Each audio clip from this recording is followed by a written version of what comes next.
This is my first attempt at doing something from my computer onto my cell phone to do my Zoom.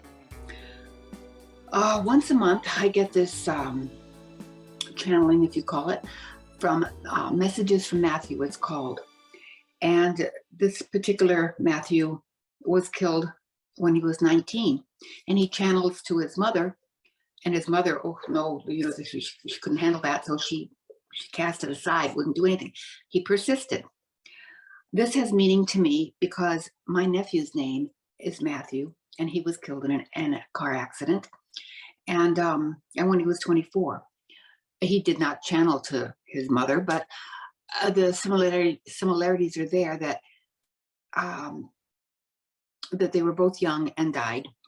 Anyway, I feel such peace from all the stuff that's going on in the world. I look so forward to the first week of the month when I get my messages from Matthew. So take it or leave it. I don't care if you believe what it says. It gives me peace, and I hope that you can find some peace with it as well. So here we go. January 4th of 2023. Escalating activity, Nasara, Dinasara. Truths will emerge incrementally. Gaia's ascension, pace, tomorrow's circumstances, leaders, crystalline cells, and DNA. So, with loving greetings from all souls at this station, this is Matthew. Many are sensing the air feels supercharged with change, and that is indeed an apt description of activity worldwide to eliminate darkness. Last year's noteworthy progress now is being escalated on Earth and beyond. The light forces versus dark forces battle also is being waged off-planet. For many decades, Dark Ones in some of your military organizations and corporations have been working secretly with members of other civilizations in space projects with negative intentions. Just as darkness on Earth is coming to light, so it can be vanquished. So it will be with the dismantling of those projects that are using technology most think exists only in science fiction novels and movies. In the not too distant future, the technology will be used benevolently and on the planet. Everything to rid Earth of darkness is progressing according to the divine plan conceived by the highly evolved souls in charge of the Milky Way galaxy in conjunction with the highest universal council. It is at that height of divine order that you were chosen to participate because you are the strongest of the billions of souls who volunteered. You don't remember that you knew you don't remember that you knew then you are pure love light energy, the only weapon the darkness has no defense against, and well experienced in the mission you undertook. Dear ones, trust what we often have told you. Simply by being, you are helping our Earth family transform their world. Your light is that powerful. All truths becoming publicly known is part of Earth's vast cleansing, and with all activity amping up, it might seem that soon those truths will be coming forth. That is most unlikely. If all revelations came simultaneously, the collective psyche of Earth civilization would go into shock. That would block the people's ability to respond rationally and undo most of the light workers' progress in awakening them. Therefore, so we are told, the plan is to first reveal what you call easier to accept truths, and other areas where pervasive deception, corruption, and depravity existed, and some still are being uncovered and eradicated, will be disclosed when the civilization can assimilate another wave of stunning information. We have been asked what Nasara Janasara is, also when it will be implemented, and we don't know the answer to when. The United States legislation, National Economic Security and Reformation Act, has two primary provisions, and both are complex. The first, establishing the sovereign republic the founders intended, requires abolishing the current government. Only a comparative handful of the populace know that a few centuries ago that country's governance was surreptitiously set up as a privately owned corporation, and all citizens are its employees. Discussions are underway about how best to handle the situation with minimum confusion and partisan politics backlash. This isn't a political matter. This is ridding that nation of the Illuminati influence that quickly crossed the Atlantic Ocean after the colonies won independence from British rule. Once that secret society entrenched itself in every institution, system, and organization that impacts life in that country, it spread north and south of the state's borders. The second primary provision forms a new global economy. That is why G was added to Nasara and ends current forms of banking, lending, stock markets, and currency trading the Illuminati established so they could amass fortunes. Headway is being made to obtain those funds which were acquired illegally and immorally so they can be used to end impoverishment worldwide. This provision also will end the Federal Reserve System. It has nothing at all to do with federal and its collection arm, the Internal Revenue Service. The feds are a consortium of bankers whose influence spans the globe like an octopus with 1,000 arms. In the new system, all national currencies will be based on precious metals, thereby leveling the global economic playing field. Although we can't give you a time frame for the implementation of those provisions, with everything in acceleration mode and vibratory levels continuing to rise, all benevolent changes are coming closer. Your confidence and patience will be rewarded. I heard Gaia wants her entire population to go with her back to high fifth density. Do you know how long it will be before everyone wakes up? Is a question asked.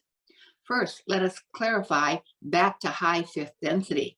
Beloved soul, Gaia always has been in that density where she originated and with God co-created her planetary body that is now called Earth.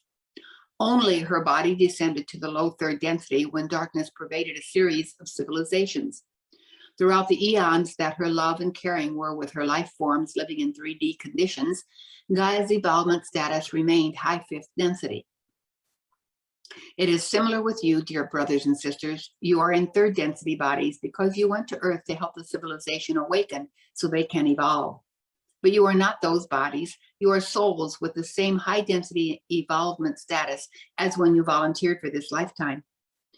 Now then, 80 some years ago, an infusion of massive light from powerful spiritually evolved citizens let Earth jar loose from her dense moorings and start ascending. It was indeed Gaia's desire then that her entire population also ascend into successively higher planes of light.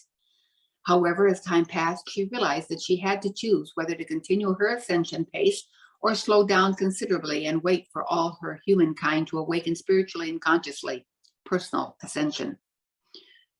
Gaia did not want to delay the benefits of higher vibratory planes to souls who were advancing along the ascension pathway, so she kept her pace steady. Her awareness of the mindset of her peoples let her accept that not all were ready to live in fourth and fifth density civilizations. Some would not believe religious dogma were devised to control the masses. Some would not believe that most science taught is incorrect, and others were soundly deep sleeping in the familiarity of bigotry, injustice, financial disparity, and other low vibratory societal conditions. Rather than embrace truths and change at soul level, they will choose to leave this lifetime. Who transitions to spirit life for that reason and who transitions in accordance with the lifespan chosen in soul contracts is pertinent only to those souls. What is important is Gaia is joyfully on target in her ascension course. What kind of world will it be if today's children aren't capable of being tomorrow's leaders in governments, corporations, legal and justice systems, education, communication, transportation, and technology is another question. That email, which expressed the same concerns as many others have too, also cited worrisome circumstances.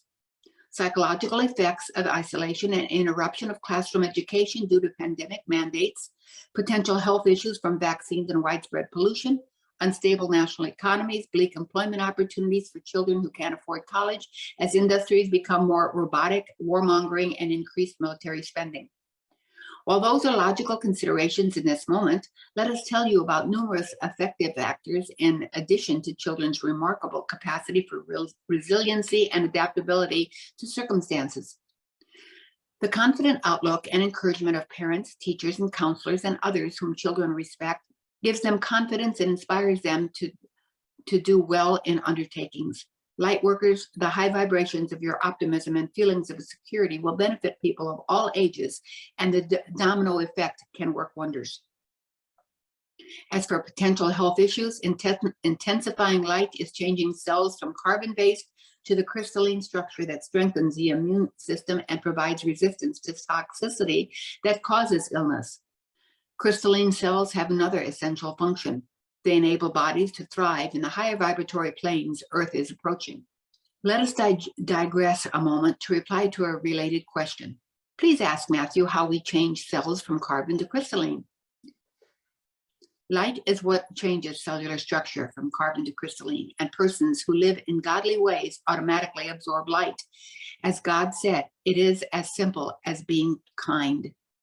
The new global economic system will stabilize all national economies, and as for education, the economic, institutional, and cultural standards that have disadvantaged so many children will be undergoing numerous changes.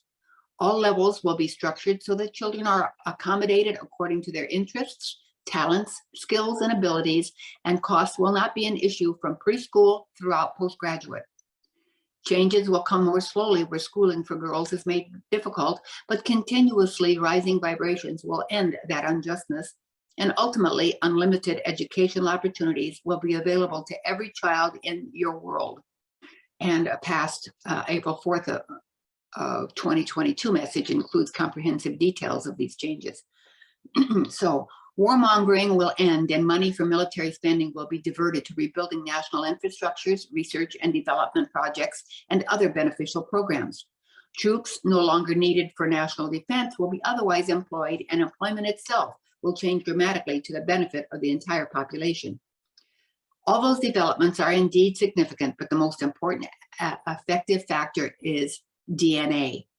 Let us give you a bit of background here. In the beginning, humans were designed with 12 strands of DNA. Bodies had no disease or disparity, and the aging process ended at what you consider the prime of life, 30 or so years. Brain power was fully used, and so were all innate capacities. People communicated telepathically with the natural kingdom, manifested whatever they desired, traveled at the speed of thought, and the soul level knowledge reached consciousness. Because people were healthy in body, mind, and spirit, they could live for thousands of years if they wished before moving on to the higher levels of self-discovery. Like everything else in existence, DNA is energy, and energy cannot be destroyed. So when dark forces entered the picture, their puppets devised another way to control inexperienced civilizations. They put into a state of dormancy 10 of the humans' 12 strands of DNA. 2 were left active because that is the minimum for bodies to be functional. Thus, throughout the many long eras of darkness on the planet, most souls who incarnated there had bodies with only 2 active DNA strands. The correlation between DNA and crystalline cellular structure is this. The light in a body's countless cells nudges dormant DNA strands to reactivate. Starting some time ago, many souls on Earth came in with a level of spiritual and conscious awareness possible only when more than 2 strands are active. These individuals have advanced intelligence levels, ancient wisdom, spiritual and moral integrity, and the innate desire to achieve international peace, equality, prosperity, and life in harmony with nature. They are tomorrow's leaders. Have no concerns about them. As souls with increasing numbers of strands continue incarnating on Earth, unity will come to the collective consciousness, and the golden age can bloom in all its glorious fulfillment. Beloved brothers and sisters, light beings throughout this universe honor you and support you with the power of unconditional love. Love and peace, Susan Ward. Now, I hope that you gained peace just from this message. I apologize for any blurbs I may have done. I read it for myself as well as reading it to you. Perhaps you can grasp some pieces in here that you can understand why it gives me peace. It is such a positive message in this gloom and doom that we hear on TV and the weather and one side is all this gloom and doom and everything's going to go bad and end, and then my love and light things that I listen to and choose to hear, like this particular post, brings me joy and happiness and contentment. I refuse to live in the gloom and doom and fear. I reject it. It has no place in my soul. I nurture the good that's in everyone. That's why I started my podcast, so I could touch everybody's hearts. I'm not trying to change you. I'm just trying to enlighten you that there's more than just what you hear on TV, in the news media, whatever. I'm finding that the more good that you give, the more good comes back to you. I feel lighter. And I don't mean that weight-wise. I just feel my whole being feels lighter because I focus on love and light. And I am light. And my light shines very brightly. I am not in fear. I refuse to be in fear. The darkness cannot touch me because I am protected by God and his loving, healing light. And I ask that and pray that for you as well. So I, in God's name, bless you. And I pray that you have a wonderful day. And may this message from Matthew touch your heart and help you to grow in all wondrous ways. And you can pass it forward to those that you love and those that you don't even know, because thought, positive, benevolent thought is so wonderful. So with that being said, thank you for tuning in today, and I'll see you next time. Toodaloo. Thank you for tuning in to my Common Sense Living podcast today. I hope you enjoyed it, and I'm sure you learned something new. Please leave a kind review and share this episode with a friend. And be sure to subscribe yourself. You'll find me on iTunes, Spotify, and other platforms. And don't forget, we'll be here again next week with another insightful episode of Common Sense Living. I can hardly wait.